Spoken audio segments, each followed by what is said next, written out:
to get beat up every day. You become a professional punching bag. But Garing Lane thought he had cracked out of it. Oh, exactly. Exactly. Doing it for so many years, and then it's so tough to crack out of. I have said before, boxing is 90% mental, 10% physical. Anybody can get in good physical condition.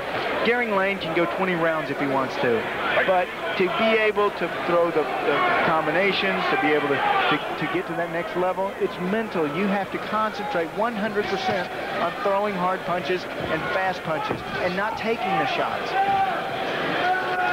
And as this is turning out for Jeremy Williams, if indeed he has not hurt his hand, but he continues to use the left, that he gets here a good possible 12-round fight, getting it under the belt. A terrific workout for him. Yeah. Well, when you hurt your hand, look at him using it. He's not really snapping the elbow. When you hurt your hand like that, yes, it hurts. But the initial pain is much worse than when you move on. When you go on to the next round, then you can use it a little bit. Although you can't put the full force behind the shot, and you can see that because he is not extending that punch, not really driving with the jab. Do you add a tip when you pay your taxes? Use lots of stamps? Well, 10th round, a big crowd out here as usual at the Palace in Auburn Hills outside of Detroit.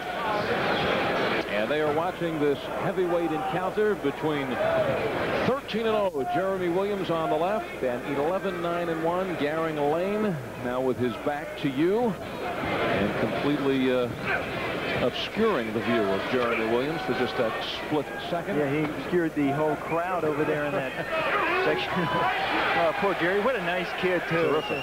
He's a great kid, Garing Lane, but and he's ranked 16th in the WBC. And not a fighter who, Al, like a lot of fighters that we've seen in the past that start their career and then they start ballooning up and they just don't watch their weight. I mean, he's a fighter that started out big.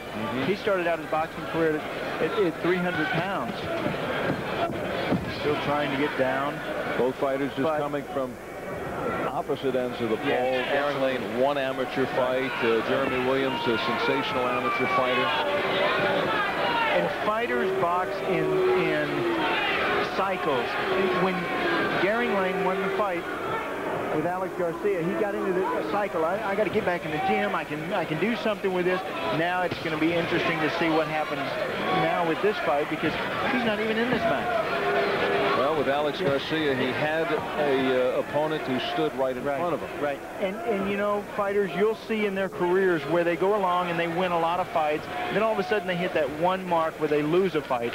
And they lose not one, but they lose 2, 3, 4 fights in a row. Then they finally get it back together and they win, you know, 4 or 5 in a row, and then they go back to the losing. It's a cycle. It goes up and down. That's why I say I believe that it is 90% mental. And the other 50% is physical. That's right. It's 50% physical and 50% mental and 50% ability. Showing us some ability right now is Williams. The movement, trying to use the jab, hands low, shaking the head. Now, is there a way of projecting Jeremy Williams into the heavyweight picture? Is this just his next? This was just his next test to kind of get to this level, to fight 12 rounds. Yes, and to fight these kind of surviving people. There's no question it's been a one-sided fight. It has been all Jeremy Williams. But a lot of critics are going to take a look back at that 5th round. Remember when he had Jeremy Williams, when Jeremy had him down in the canvas, Lane was down with that right hook. A lot of people, the critics in boxing, are going to say, wait a minute, he had him down, why didn't he have him out? And remember, it was that right hook that did the damage. And it is the 11 rounds down, 1 round to go. The tough crowd here at the Palace wants to see a little more action. As you take a look at Garing Lane and now a look at Jeremy Williams, who has followed his fight plan to a T.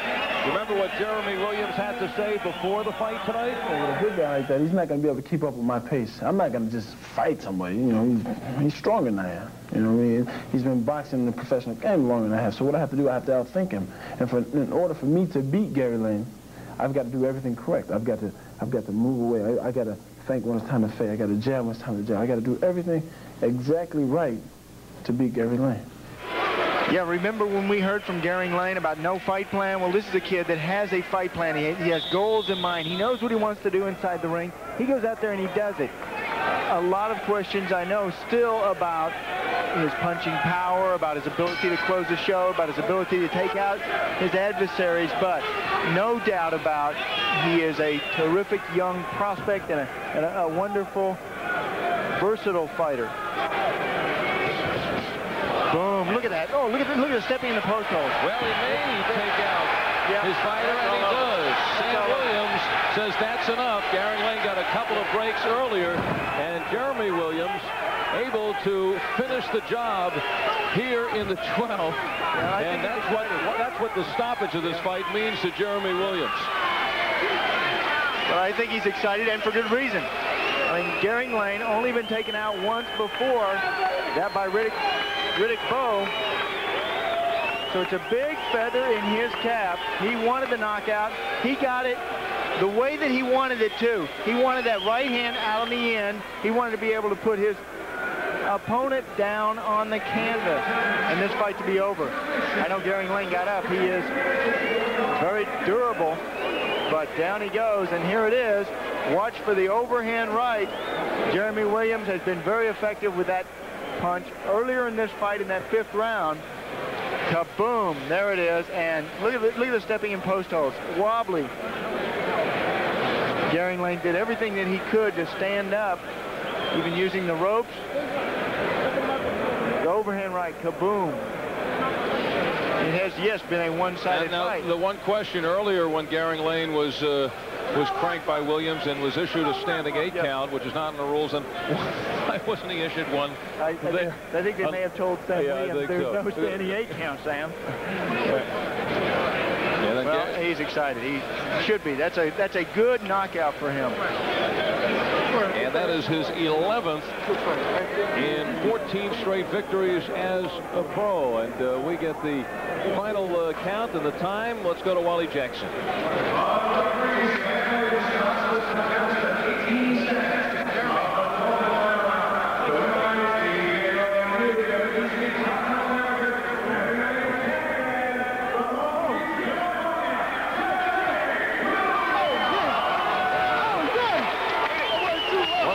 Young heavyweights. He was ranked number 27 in the WBC coming into this fight, and he will make one giant leap because Garing Lane, the man he just stopped, was ranked at number 16. So Jeremy Williams, the 21-year-old out of Long Beach, California, ups his professional record to 14-0 as he scores his 11th knockout.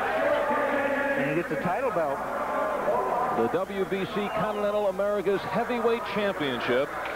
And he straps up his first belt as a pro, and this kid who is dedicated there with his manager Bill Caton, who also handles Tommy Morrison.